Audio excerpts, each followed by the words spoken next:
तो चलिए स्टूडेंट, हम इस चैप्टर के एमसीक्यूज प्रश्न उत्तर निपटा चुके हैं, जो कि पिछले लेक्चर में आपको देखने के लिए मिलेंगे। अब करते हैं हम इस चैप्टर के ऐसे प्रश्न जो 2 नंबर में भी आ सकते हैं और 4 नंबर में भी आ सकते हैं। इस चैप्टर से 6 नंबर का क्वेश्चन आने के चांसेस बहुत कम रहते हैं, तो ये क्वेश्चन आपको 4 नंबर में देखने के लिए मिल सकता है। और अगर आप पिछला लेक्चर देखकर आए हैं तो इस लेक्चर को समझने में आपको कोई दिक्कत नहीं होगी, इसलिए आप पिछला लेक्चर ज़रूर देखकर आएँ। उसमें आपको फॉर्मूले समझाए गए हैं, फॉर्मूले बताए गए हैं, फिर आप इस वाले लेक्चर को आसानी से या इन क्वेश्चंस को आसानी से कर सकते हैं।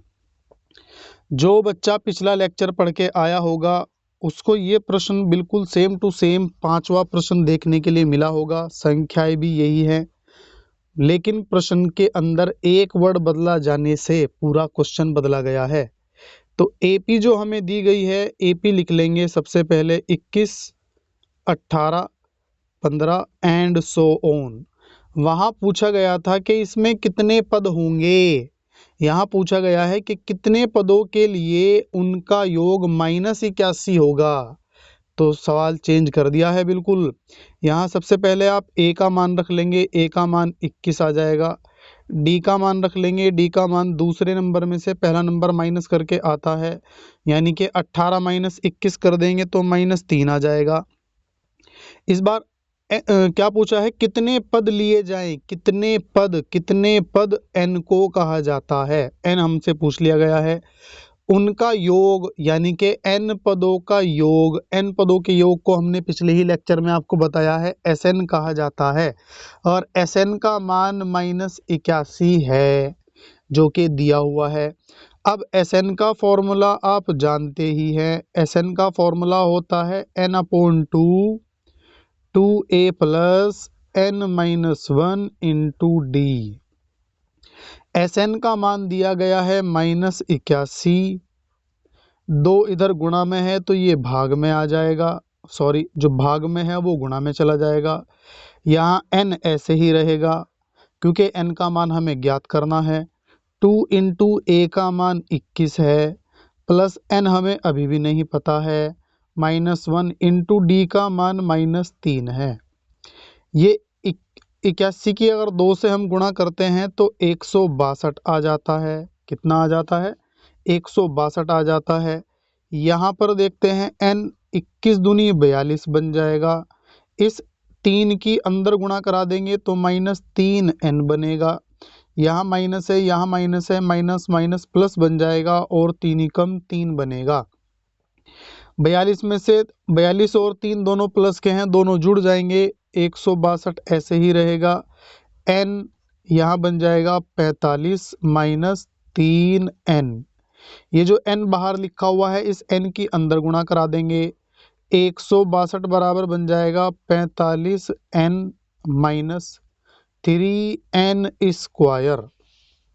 3n स्क्वायर, क्योंकि n स्क्वायर इधर माइनस है तो आप इसको उधर लेकर जाएंगे, ये बन जाएगा 3n स्क्वायर। 45 भी उधर जाएगा क्योंकि यहाँ द्विघात समीकरण बनी है तो 45 इधर आकर माइनस बन जाएगा। 162 आपके पास पहले से ही है, बराबर 0 लिख देंगे। ये आपके पास एक द्विघात समीकरण बन गई है। अब इस द्विघात समीकरण के अंदर हमें 3 से 3 से 3 से तीनों नंबर 3 से कट रहे हैं, तो हम इसे 3 से भाग कर देंगे, लिख देंगे यहाँ 3 से भाग करने पर। जब आप इसे 3 से भाग करेंगे तो आपको देखने के लिए मिलेगा 3 से 3 कैंसिल होगा तो n स्क्वायर बनेगा, 3 से 45 कैंसिल होगा तो 15 तिया 45 होते हैं। 3 से जब इसको काटा जाएगा 3 पंजे 15, 1 बचेगा, 3 चौक 12 बराबर 0। इस 54 के ऐसे फैक्टर करने हैं जिन्हें जोड़ने के बाद 15 आ जाए। 54 के ऐसे फैक्टर जिन्हें घटाने के बाद 15 आ जाए। तो 18 का पहाड़ा जब हम चेक करते हैं तो 18 तिया 54 होता है, और 18 में से 3 जाने के बाद 15 भी बचता है। मतलब आप यहाँ लिख देंगे n स्क्वायर 18 माइनस 3, n बाहर लिखेंगे -54 बराबर 0 बन जाएगा। इस n के अंदर गुणा करा देंगे, ब्रैकेट ओपन कर देंगे तो बन जाएगा -18n। यहाँ माइनस है, यहाँ माइनस है, माइनस माइनस प्लस बन जाएगा 3n और माइनस आ जाएगा 54 बराबर 0। इन दोनों में से आपको एक जैसा देखने के लिए मिल रहा है n, तो n कॉमन ले लेंगे, n माइनस 18 बनेगा। इन दोनों में से +3 कॉमन दिख रहा है देखने के लिए, तो ये वाला नंबर, ये वाला ब्रैकेट आप जू का तू उतार देंगे, बराबर 0 आ जाएगा। n माइनस 18 आप कॉमन ले लेंगे, यहाँ पर आपको n+3 देखने के लिए मिलता है, बराबर 0 आ जाएगा। यदि करके आप मान निकाल देंगे तो n माइनस 18 बराबर 0 बनेगा। ये 18 उधर जाकर प्लस बन जाएगा। दूसरा मान भी निकाल देंगे, यदि करके n+3 बराबर 0 बनेगा। 3 उधर जाकर माइनस बन जाएगा, -3। n क्या है? n क्या है? पद है। कि कितने पद इस श्रेणी के अंदर है उसको क्या कहा जाता है? n कहा जाता है। और पदों की संख्या कभी माइनस आ सकती है क्या? पदों की संख्या कभी माइनस आ सकती है क्या? नहीं आ सकती है। तो लिख देंगे पदों की संख्या, पदों की संख्या माइनस यानी ऋणात्मक, ऋणात्मक नहीं होती है, ऋणात्मक नहीं होती। तो इस वाले आंसर को हम छोड़ देंगे। तो n का मान कितना आ गया है? 18 आ गया है। तो इसका मतलब n बराबर 18 आने से ये पता चलता है कि श्रेणी के 18 पदों का योगफल, लिख देंगे श्रेणी के 18 पदों का योगफल, 18 पदों का योगफल कितना आ जाएगा? योगफल -81 होगा। मतलब हमारा जो आंसर है वो 18 है। इस प्रकार से आप इस प्रश्न को कर सकते हैं। चलते हैं नेक्स्ट प्रश्न की ओर। तो चलिए करते हैं एक महत्वपूर्ण प्रश्न जो कि इम्पोर्टेंट है एग्जाम के पॉइंट ऑफ व्यू से। दिया हुआ है एक समांतर श्रेणी ज्ञात कीजिए। समांतर श्रेणी हमें ज्ञात करनी है जिसका तीसरा पद 16 है। तीसरा पद होता है a3 और a3 का मान आ गया है 16। a3 का फॉर्मूला बन जाता है a+2d बराबर आ जाएगा 16। इसे समीकरण 1 रख लेंगे। आगे दिया है सातवां पद। सातवां पद क्या होता है? तो लिख लेंगे AP का सातवां पद A7। पांचवें पद से 12 अधिक है, बराबर लिख लेना है AP का पांचवां पद, जिसको हम क्या लिख लेंगे? A5। अच्छा, A7 तो 12 अधिक है ना, तो हम दोनों को बराबर करेंगे और बराबर करने के लिए जहां अधिक होगा वहां जोड़ा जाएगा या दूसरी साइड जोड़ा जाएगा? जी हाँ, ये तो पहले से ही अधिक है। इसका मतलब आप छोटी वाली साइड में जोड़ेंगे 12। A7 का फॉर्मूला होता है A+6D बराबर A5 का फॉर्मूला होता है A+4D +12 ऐसे ही रहेगा। इधर भी a है, इधर भी a है, a से a कैंसिल हो जाएगा। 4d इधर आकर माइनस बनेगा, 6d माइनस 4d बराबर आ जाएगा 12 के। इन दोनों को माइनस कर देते हैं तो बचेगा 2d बराबर आ जाएगा 12 के। क्योंकि 2 इधर गुणा में है तो इधर बटे में चला जाएगा, 12/2 आ जाएगा। इन दोनों को कैंसिल कर देंगे तो d का मान 6 आ जाएगा। d का मान आप उठाकर समीकरण 1 में रख देंगे। समीकरण 1 में रखने पर, समीकरण 1 में रखने पर, जब 1 में रखेंगे तो हमें क्या देखने के लिए मिलता है? a+2d बराबर है 16 के। d की जगह आपको रख देना है 6। a गुणा 2 d की जगह आ जाएगा 6 बराबर आ जाएगा 16 के। a+6 दूनी बन जाएगा 12 बराबर आ जाएगा 16 के। 12 इधर जाकर बन जाएगा -16 - 12, जिन्हें घटाकर आप 4 लिख देंगे। ए का मान आ गया है, डी का मान आ गया है। आपको श्रेणी ज्ञात करनी है। तो श्रेणी में पहले क्या होता है? प्रथम पद। क्या होता है? प्रथम पद जो कि 4 आया है। फिर होता है दूसरा पद, क्या होता है दूसरा पद? दूसरा पद क्या होगा? a plus D. a है 4, d है 6, d ये रहा 6, तो 6 और 4 कितना बन जाएगा? 10 बन जाएगा। फिर होता है तीसरा पद। तीसरा पद क्या होता है? a plus 2d। a का मान 4 है प्लस 2 गुणा d का मान 6 है, 6 दूनी 12 और 4 16 बन जाएगा। 4 से 10 पे आए हैं तो 6 बड़ा है, 6 से 16 पे आए हैं तो फिर 6 बड़ा है। चौथा पद और निकाल देंगे, चौथा पद आ जाएगा a प्लस 3d। a का मान 4 है, 3 इंटू डी का मान 6 है, 6 तिया 18 और 4 22 बन जाएगा। अतः एपी, एपी क्या बनेगी वो हमें अब लिख देनी है। प्रथम पद आपका आया था 4, दूसरा पद आपका आया है 10, फिर आया है 16, फिर आया है 22। इसी प्रकार से आप एंड सो ऑन लिख देंगे और ये आंसर हमारा आ जाएगा, जो कि समांतर श्रेणी हमें निकालने के लिए कहा गया था। इस टाइप से आप समांतर श्रेणी निकाल सकते हैं। चलते हैं नेक्स्ट प्रश्न की ओर। तो चलिए स्टूडेंट करते हैं नेक्स्ट प्रश्न। प्रश्न में दिया हुआ कुछ नहीं है, बस कहा गया है 3 अंकों वाली कितनी संख्याएं 7 से विभाज्य होंगी। 7 से विभाज्य होने का मतलब क्या होगा कि 7 से कितनी संख्याएं कटेंगी ये हमें बताना होगा, और वो भी 3 अंकों वाली। तो सबसे पहले आपको पता होना चाहिए कि 3 अंकों वाली संख्याएं 100 से स्टार्ट होती हैं और 999 तक जाती हैं। अब अगर हम ये पता कर लें कि 7 से कटने वाली पहली संख्या कौन सी होगी, किस तरह से पता करेंगे? 100 को हम 7 से भाग कराएंगे, 7 ही कम 7 बन जाएगा, 3 बचेगा 0, 7 चौक 28, 2 बचेगा क्योंकि यहाँ रिमाइंडर बच रहा है, रैम बच रहा है, तो आप इसे 7 से विभाज्य नहीं कहेंगे। इसी प्रकार आप 101 को डिवाइड करके देखेंगे तो वहाँ 3 बचेगा, 102 को डिवाइड करेंगे तो 4 बचेगा, 103 को करेंगे तो 5 बचेगा, 104 को करेंगे तो 6 बचेगा। तो इसका मतलब 105 पूरी 7 से विभाज्य होगी। देखते हैं, 7 ही कम 7, 10 में से 7 जाने के बाद 3 बचेगा, ऊपर से 5 उतार लेंगे, 7 पंजे 35। कट गई है, नहीं कट गई है पूरी? जी कट गई है। इसका मतलब एपी का लिख लेंगे 7 से विभाज्य, 7 से विभाज्य 3 अंकों वाली, 3 अंकों वाली संख्याओं की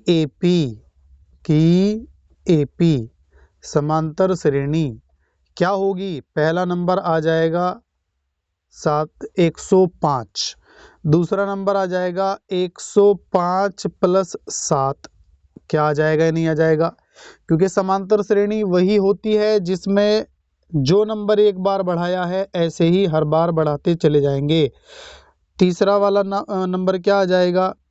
105 प्लस 7, तो ये वाला है 105 प्लस 7, तो ये वाला नंबर है। अब हमें निकालना क्या होगा? तीसरा नंबर, तो उसमें एक बार 7 और जोड़ देंगे, एंड सो ऑन।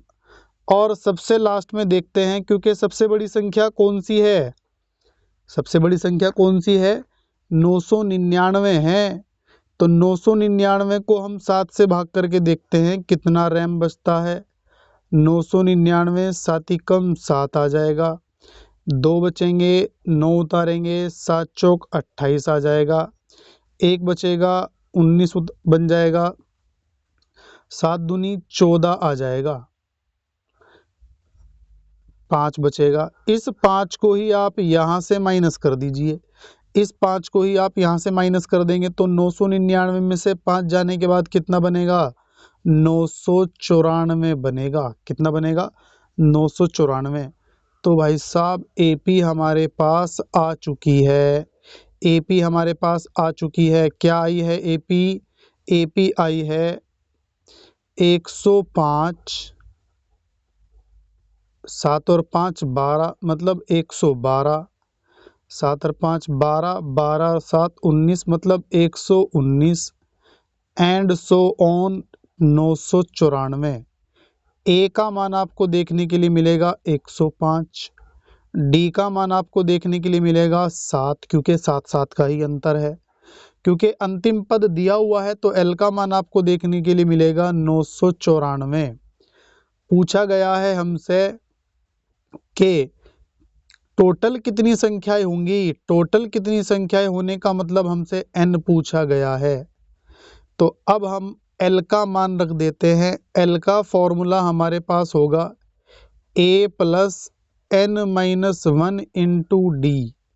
l का मान दिया हुआ है 994, a का मान 105 है जो कि ऊपर दिया हुआ है, प्लस n हमें निकालना है तो n आप ऐसे ही रखेंगे। -1 इंटू डी का मान 7 है, 105 इधर जाकर माइनस बन जाएगा तो 994 माइनस 105 बराबर, इसको हम ऐसे ही रखेंगे गुणा 7। इन दोनों को माइनस कर देंगे तो कितना बचेगा 814 में से जाकर 9 बचेंगे, 8 और 8 889 बनता है बराबर n-1। चूंकि ये 7 गुणा में है तो ये भाग में आ जाएगा। इन दोनों को आप यहाँ डिवाइड कर लेंगे, 7 ही कम 7 बनेगा, 1 बचेगा 8, 7 दूनी 14, 4 बचेगा, ऊपर से 9 उतार लेंगे, 7 सत्ते 49। भाई आप इसको डिवाइड कर लेंगे, डिवाइड यहाँ आया है 127, क्योंकि इधर माइनस है तो ये इधर माइनस आकर बन जाएगा प्लस, यहाँ n बनेगा और n का मान आपके पास आ जाएगा 28। n का मान क्या आ जाएगा 28, मतलब 7 से कटने वाली टोटल 3 अंकों की संख्याएं जो होंगी वो 128 होंगी। कितनी होंगी 128 होंगी। इस प्रकार से आप इस प्रश्न को कर सकते हैं। और भी क्वेश्चन बना बनाकर आप इनकी प्रैक्टिस कर लेंगे। अभी 7 अंकों की हमने कराई है, आप 6 अंकों 7 से विभाज्य कराई है, आप 6 से विभाज्य करा सकते हैं, आप 2 से विभाज्य करा सकते हैं। कितनी भी संख्या आ सकती है उसको आप इस तरह से कर सकते हैं। चलते हैं नेक्स्ट प्रश्न की ओर। तो चलिए स्टूडेंट करते हैं नेक्स्ट प्रश्न। इस तरह का प्रश्न आप पीछे कर चुके हैं, 4 नंबर के लिए इम्पोर्टेंट है, लेकिन यहाँ कुछ चीज़ें एक वर्ड चेंज करा है जिसकी वजह से सारी चीज़ें चेंज हो जाएगी।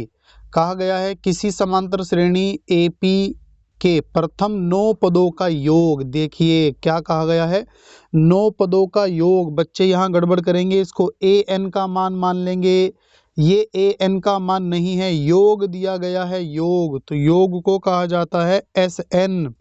क्योंकि n पदों 9 पदों का कहा गया है तो लिखेंगे A9 और A9 का मान आपको देखने के लिए मिला है 81। A9 का फॉर्मूला अगर आप देखें तो देखने के लिए मिलता है या 9/2 2A प्लस 9-1 इंटू डी बराबर बन जाएगा 81।